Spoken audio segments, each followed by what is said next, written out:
Muy buenos días, bienvenidos a Directo América de France 24. Yo soy Elena Lozano y todo lo que verá a continuación es noticia. Iniciamos. Abu Dhabi es escenario de reuniones entre el secretario del Ejército de Estados Unidos, Dan Driscoll, y una delegación rusa para revisar las modificaciones ucranianas y europeas al plan de paz de la administración Trump. Se espera que Driscoll también se reúna con una delegación ucraniana, mientras los ataques continúan en terreno. Al menos 9 niños y una mujer murieron en Afganistán víctimas de ataques de fuerzas pakistaníes. Ocurren en medio de un frágil tregua acordada luego de un enfrentamiento armado en octubre entre Kabul e Islamabad y el fracaso de negociaciones para lograr la paz. Este martes 25 de noviembre se conmemora el Día Internacional de la Eliminación de la Violencia contra la Mujer. Según la CEPAL, durante 2024, al menos 3.828 mujeres fueron víctimas de feminicidio en 26 países o territorios de Latinoamérica, lo que equivale a 11 muertes violentas por razones de género cada día. Tenemos análisis. Hoy 25 de noviembre se conmemora el Día Internacional de la Eliminación de la Violencia contra las Mujeres. Con nuestro invitado del día hablaremos de qué hace posible que en algunos países tantas mujeres violentadas por razones de género cada día.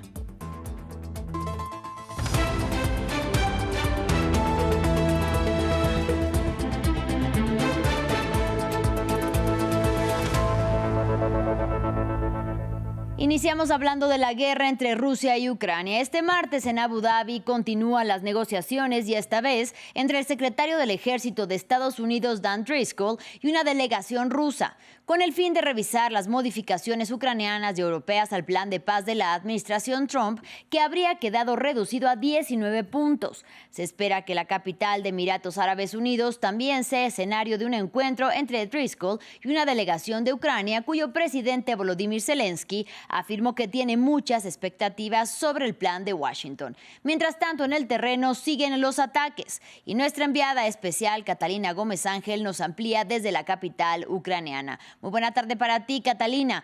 ¿Qué se conoce hasta el momento de las reuniones de Dan Driscoll con delegaciones rusas y ucranianas en territorio emiratí? Bueno, buenos días para ustedes. Realmente se conoce poco. Dan Driscoll es un personaje, o sea, un integrante del gobierno estadounidense que ha entrado sorpresivamente en todo este proceso de negociaciones. Él estaba en camino a Ucrania la semana pasada a negociar y a coordinar otro tipo de actividades, especialmente con el ejército ucraniano, cuando sale a la luz ese plan de los 28 puntos, y es ahí donde le piden a él interceder y empezar a conversar con el presidente Zelensky y presentarle este plan. De ahí en adelante ha tomado parte en todas las negociaciones, estuvo en Ginebra y ahora sorpresivamente está en Abu Dhabi. No sabemos realmente quién conforma la delegación rusa. Sabemos que se reunió con ellos anoche para presentarles este nuevo plan, o por lo menos negociado, o la parte de ella negociada en Ginebra, porque recordemos que hay puntos especiales donde no se llegó a un acuerdo. Estos tienen que ser discutidos entre el presidente Zelensky y el presidente Trump. Se está a la espera de se confirme cuándo sería el encuentro entre ambos mandatarios. Aquí se habla que sería antes de que comience diciembre, pero vuelvo y repito, no está confirmado. Y luego se habría reunido también con los rusos hoy, y también se habla de una delegación ucraniana que estaría en cabeza de quien preside la inteligencia militar, Kirilo Budanov, que estaría en Abu Dhabi, pero eso no está confirmado por el gobierno ucraniano, pero sí ha salido a la luz por prensa extranjera y también por la prensa ucraniana. Así que a la espera de lo que puedan definir allí, bien interesante, porque es Kirilo Budanov quien va en cabeza del departamento de Ucrania, y a la espera de lo que pueda hacer Dan Driscoll, que realmente lo que hablan es que piensan que una persona que hace parte del estamento militar pueda tener mayor credibilidad o pueda hablar más directamente tanto con los rusos como con los ucranianos, y por eso le han dado en este momento esta preponderancia en estas conversaciones para poner fin a esta guerra. Catalina, y mientras en el plano diplomático continúan los esfuerzos, en terreno también siguen los ataques. Tú te encuentras en uno de los puntos bombardeados. lo que ven a mis espaldas son las bodegas de uno de los supermercados más grandes del país. Fue atacado durante la noche, como se ven, lo que alcanzamos a ver desde aquí, se ve una gran destrucción.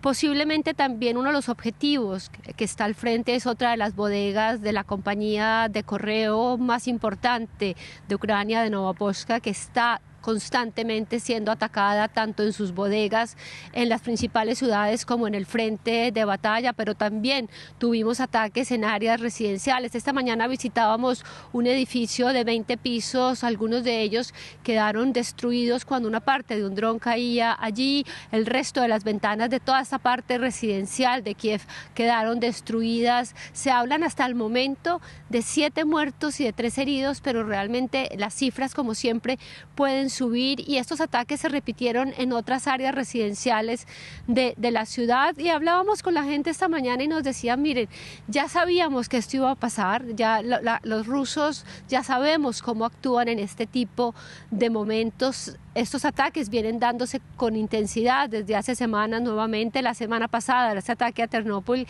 hoy vemos este ataque aquí para poner presión a la ciudadanía ucraniana, a ponerla hasta el límite para aceptar esos puntos que quiere Rusia llevar a la negociación. Volvieron a atacar, también se sabe, aunque no con precisión, algunas de estas centrales energéticas que han sido realmente el gran objetivo de Moscú desde hace semanas. Y hoy también se ha hablado de que algunos sectores de la ciudad, especialmente el lado occidental, al otro lado del río, que tendría mayores cortes de electricidad, habría problemas de nuevo con la calefacción que estaría racionada en gran parte de la ciudad. Y esto no solamente aquí en Kiev, Odessa también fue atacada con intensidad en la noche de ayer, no solamente con drones, sino con diferentes clases de misiles. Y los ucranianos esta mañana nos decían, miren, esto posiblemente se vaya a repetir muchísimas veces más, y ahora con mayor intensidad de cara a estas negociaciones para ponernos presión. Bien, Catalina Gómez Ángel, como siempre, gracias por tu reporte desde el lugar de la noticia.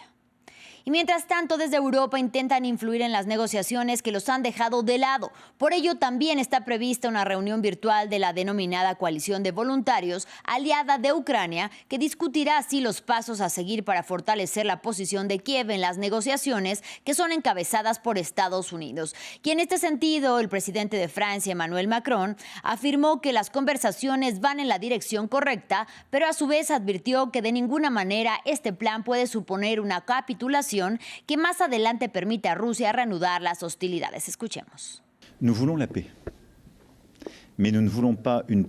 Queremos la paz, pero no queremos una paz que sea en efecto una capitulación, es decir, una que ponga a Ucrania en una situación imposible, que esencialmente dé a Rusia vía libre para seguir presionando, incluso hacia otros países europeos, y poniendo en peligro la seguridad de todos nosotros. ¿El plan de Donald Trump sería una capitulación para los ucranianos? El plan propuesto por Estados Unidos es ante todo una iniciativa que va en la dirección correcta, la paz. Sin embargo, hay aspectos de ese plan que merecen ser discutidos, negociados y mejorados. Vamos a Asia. Afganistán denuncia nuevos ataques pakistaníes en su territorio. Las autoridades talibanes denunciaron que las Fuerzas Armadas de Islamabad atacaron su territorio dejando al menos 10 personas muertas, 9 niños y una mujer. La operación se llevó a cabo un día después de que se realizara un ataque suicida contra los cuarteles generales de un grupo paramilitar pro-pakistaní. Así es que grupos vinculados con el gobierno de Kabul. Diego Bassani nos trae más detalles. Afganistán acusa una nueva arremetida por parte de Pakistán. Este martes, el gobierno talibán denunció que su vecino llevó a cabo múltiples ataques en su territorio, dejando varios muertos y heridos. La administración islamista aseguró que la agresión consiste en una violación al cese al fuego vigente y anunció que tendrá una respuesta, mientras que la población también repudió el ataque, aseverando que muchas de las casas afectadas por la operación militar eran ocupadas únicamente por civiles. Puedes ver que esta casa ha sido completamente destruida. Incluso el Corán ha sido dañado y los libros de texto de los niños han quedado arruinados. Esta casa ha sido destruida desde sus cimientos. Hacemos un llamado a nuestro gobierno para que evite que estas operaciones vuelvan a ocurrir. Nuestra solicitud al gobierno de Pakistán es esta: no bombardeen a la gente común. Los civiles no han hecho nada malo y solo deben temer a Dios. Los embates en suelo afgano se produjeron un día después de una operación suicida en la ciudad de Peshawar contra los cuarteles generales de un grupo paramilitar pro-pakistaní, ataques que fueron atribuidos por el gobierno de Islamabad a grupos vinculados con los talibanes pakistaníes. Durante los últimos meses, el gobierno de Shehbaz Sharif acusa a los grupos talibanes en su país de estar detrás de agresiones armadas con el beneplácito de las autoridades de Kabul. En octubre, tras varios mortíferos ataques a ambos lados de la frontera, los gobiernos de los dos países sudasiáticos habían logrado una tregua, aunque las delegaciones no lograron firmar un acuerdo de paz a largo plazo. Y hoy es el Día Internacional de la Eliminación de la Violencia contra la Mujer y en France 24 les hacemos un repaso de por qué queda mucho por resolver. Según la ONU, 1 de cada 3 mujeres ha sufrido violencia sexual a lo largo de su vida y la CEPAL informa que durante 2024 al menos 3.828 mujeres fueron víctimas de feminicidio en 26 países o territorios de Latinoamérica. Aquí los detalles. Un día para conmemorar una situación que no debería existir. El 25 de noviembre lleva el título de Día Internacional de la Eliminación de la Violencia contra la Mujer, pero los datos avisan que tardará en desaparecer. La ONU no se cansa de repetirlo. Casi 1 de cada 3 mujeres, se estima que 840 millones a nivel mundial, ha sufrido violencia de pareja o violencia sexual a lo largo de su vida, una cifra que apenas ha variado desde el año 2000. Tan solo en los últimos 12 meses, 316 millones de mujeres sufrieron violencia física o sexual por parte de su pareja. El progreso en la reducción de la violencia de pareja ha sido extremadamente lento, con una disminución anual de tan solo el 0,2% en las últimas 2 décadas. Los datos de la ONU hacen hincapié en el quién. Según afirma el último informe de la Organización Mundial, en 2024 50.000 mujeres y niñas fueron asesinadas por sus parejas o familiares. De hecho, Naciones Unidas afirma que en ese año fueron asesinadas al menos 83.300 mujeres y niñas. Y la cifra que inquieta, cada 10 minutos es asesinada una mujer en todo el mundo a manos de su pareja o familiar. Los datos no son nada alentadores en América Latina. La CEPAL hizo sus propios cálculos. En 2024 al menos 3.828 mujeres fueron víctimas de feminicidio o muerte violenta por razón de género en 26 países y territorios de la región. En los últimos 5 años el dato está más teñido de rojo que nunca. 11 muertes violentas de mujeres por razón de género cada día y un total acumulado de al menos 19.254 feminicidios en los últimos 5 años en la región. Por ello, la ONU no se cansa de repetirlo. De nada sirven los informes de situación si los gobiernos no invierten en prevención basada en la evidencia de las pruebas, en fortalecer instituciones centradas en las víctimas, en llegar a los grupos de riesgo o en hacer cumplir las leyes que empoderen a mujeres y a niñas. Todo ello para poder eliminar un día que parece no querer salir del calendario. Continuamos en Venezuela. En medio del aumento de tensiones entre Estados Unidos y Venezuela, el lunes aviones de combate estadounidenses F-18 y un bombardero B-52 llevaron a cabo sobrevuelos cerca de las costas del país sudamericano. Estas acciones ocurrieron el mismo día que Washington designó al denominado Cártel de los Soles como grupo terrorista.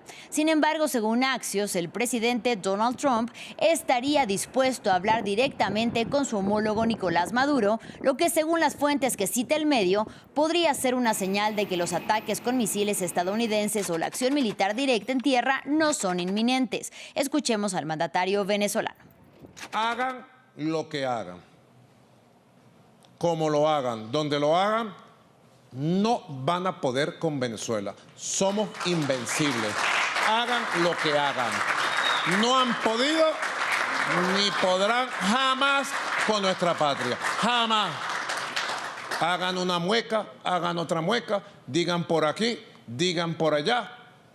Estamos blindados para garantizar lo que garantizamos.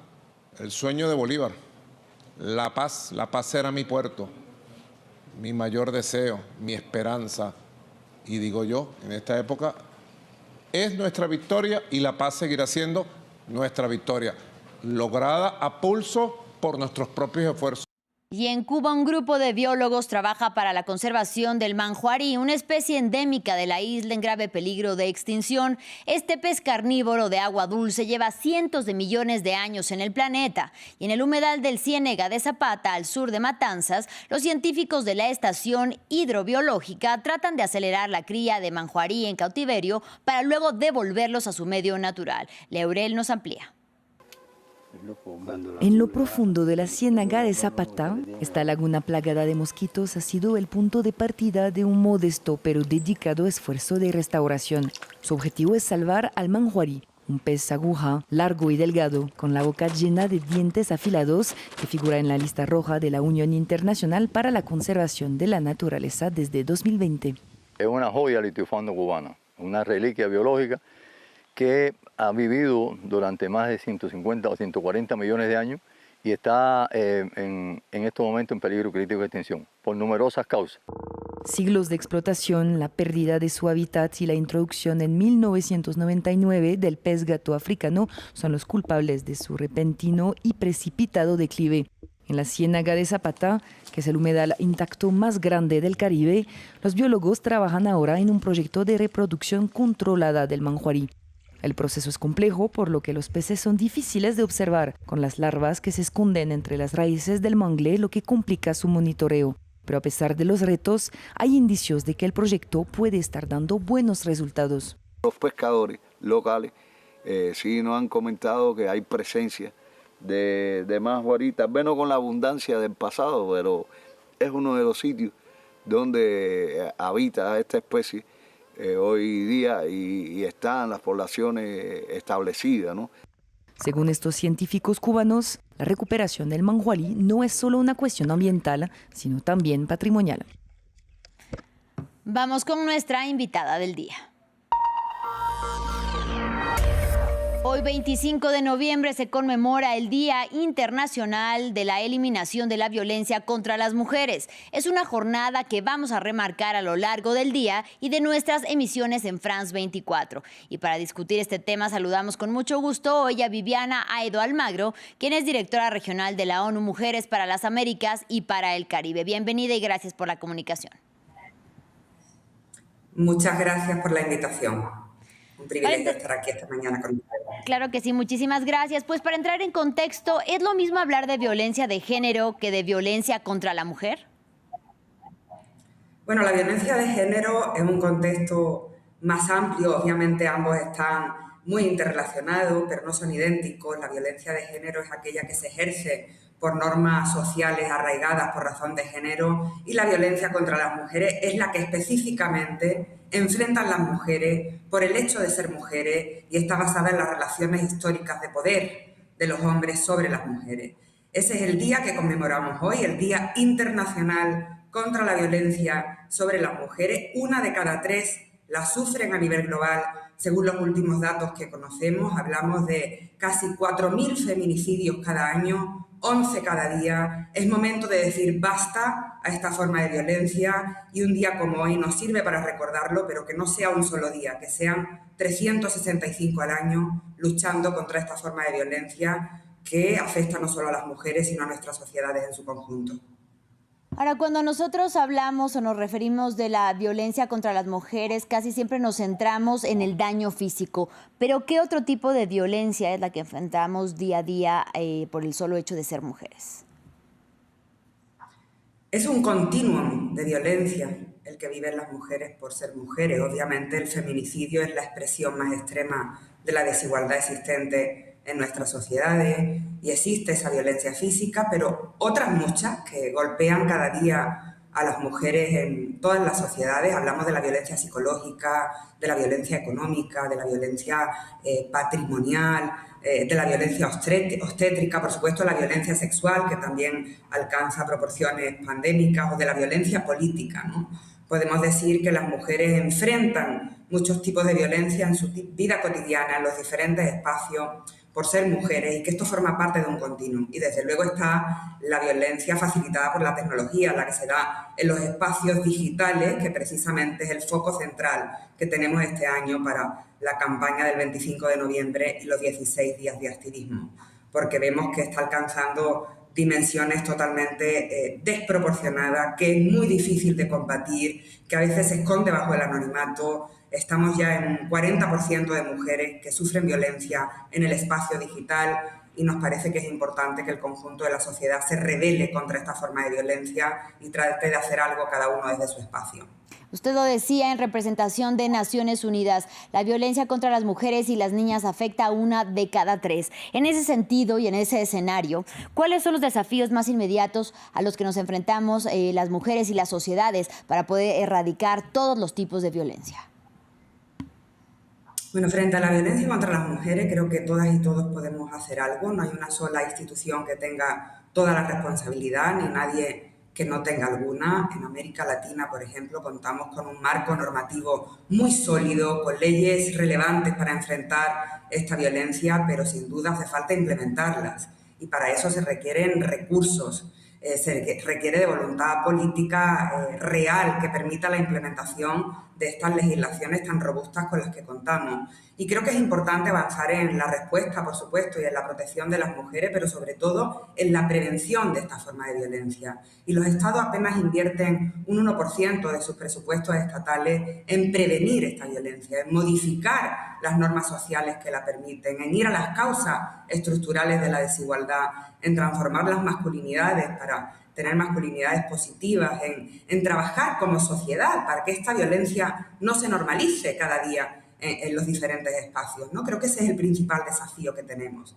la inversión en prevención, que es la mejor inversión que puede realizarse.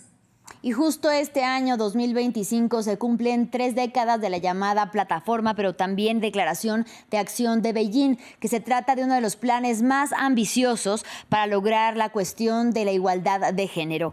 ¿Qué ha cambiado desde entonces?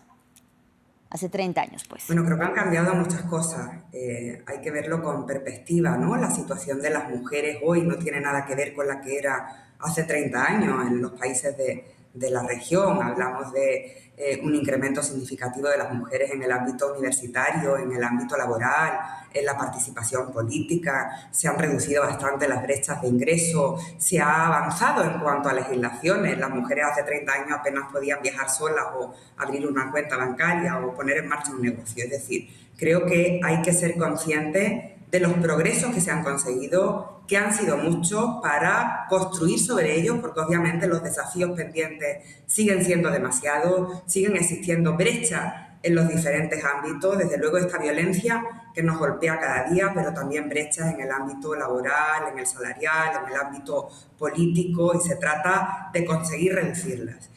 La síntesis sería, sí, hemos avanzado, se ha progresado, es importante reconocer esos avances, pero también continuar hacia adelante porque son muchos los desafíos pendientes. La desigualdad de género lamentablemente sigue siendo una realidad en todos los países de la región. La Plataforma de Acción de Beijing no se ha completado, no se ha implementado completamente en ningún país del mundo. Por tanto, el desafío y el reto sigue estando pendiente y tenemos que continuar avanzando. Y como bien lo decía usted, una de las formas de abuso que están aumentando con mayor rapidez es la violencia a nivel digital contra el público femenino, incluyendo, y hay que decirlo, y preocupa de sobremanera contra las menores de edad, contra las niñas. ¿Por qué es particularmente entonces difícil poner fin a este tipo de abuso? Bueno, se da en el ámbito digital, pero de hecho pasa al mundo real, ¿no? El lema principal de este 25 de noviembre es que la violencia digital es violencia real. Vemos que tiene unos efectos masivos, porque son millones de personas las que están en las redes, y por tanto facilita la réplica, el hecho de que se incremente, y eso nos preocupa tremendamente. Afecta a un 40% de mujeres, el 85% de las mujeres han sido testigos de cómo otras mujeres sufren violencia en el espacio digital. Las niñas entre 14 y 16 años sufren el primer acoso en línea. Por tanto, es algo que hay que combatir. Nos preocupa especialmente el hecho de que las mujeres que tienen una mayor visibilidad en lo público, por ejemplo, las mujeres que están en el ámbito político, las defensoras, las activistas digitales, las políticas, sufren un mayor nivel de esta violencia. En un estudio reciente que presentábamos en Colombia, hablan de que el 80% de las mujeres en la vida política han sufrido violencia. Según un estudio de la UNESCO, el 73% de las mujeres periodistas sufren violencia en línea, y eso conlleva un efecto de autocancelación. Las mujeres incluso dejan de opinar en redes para no ser atacadas. Es una violencia disciplinante porque no solo se ejerce contra quien la sufre, sino también es un mensaje a todas las que quieran opinar, ejercer un rol de liderazgo de miren lo que les puede pasar si avanzan en su liderazgo, si avanzan en su activismo en línea. Por tanto, es importante avanzar con más recursos, con alfabetización digital para las mujeres, buscando desde luego una mayor alianza con las empresas en el ámbito digital, también avanzando en cuanto a la regulación, porque no puede salir gratis tanto odio en las redes, tanta violencia en las redes sociales que tienen como objeto principal a las mujeres y a las niñas. Viviana, hablemos por favor ahora del acoso laboral cotidiano al que estamos expuestos las mujeres. En ese sentido, hay un episodio que dejó en claro que esto ocurre y hasta en las más altas esferas. Estoy hablando de lo sucedido con la presidenta de México, Claudia Sheinbaum, que en plena calle y a plena luz del día fue acosada por un hombre. En ese sentido, ¿cómo trabajar en ciudades como México, en grandes urbes, pero también otras ciudades latinoamericanas para lograr realmente que este tipo de comportamientos llegue a su fin y deje de ser tan habitual en las grandes urbes? Un episodio terrible que nos habla, obviamente, de que todas las mujeres pueden sufrir esta forma de violencia, este acoso que sufren millones de mujeres y niñas en todos los países del mundo, independientemente de su contexto. Las calles deberían ser un lugar seguro, las plazas, los parques, el espacio público debería ser libre y compartido por todas.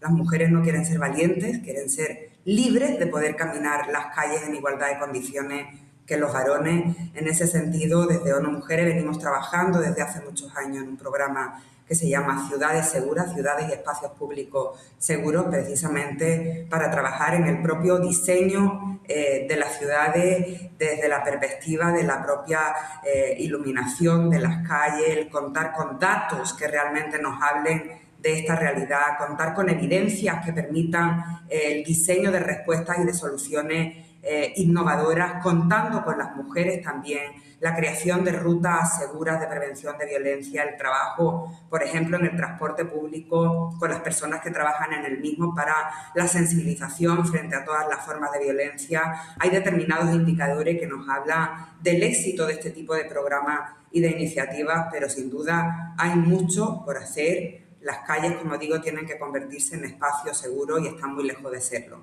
Tenemos iniciativas que esperamos que puedan seguir replicándose para tener impacto que mejore la vida de las mujeres y las niñas en las ciudades. Agradecemos muchísimo por la comunicación esta mañana, Viviana Edo Almagro. Ella es directora regional de ONU Mujeres para Latinoamérica y el Caribe. Hasta la próxima. Muchísimas gracias. Gracias. Y gracias a ustedes. Es momento de una pausa, pero en breve regresamos con más información aquí en France 24. No se vayan.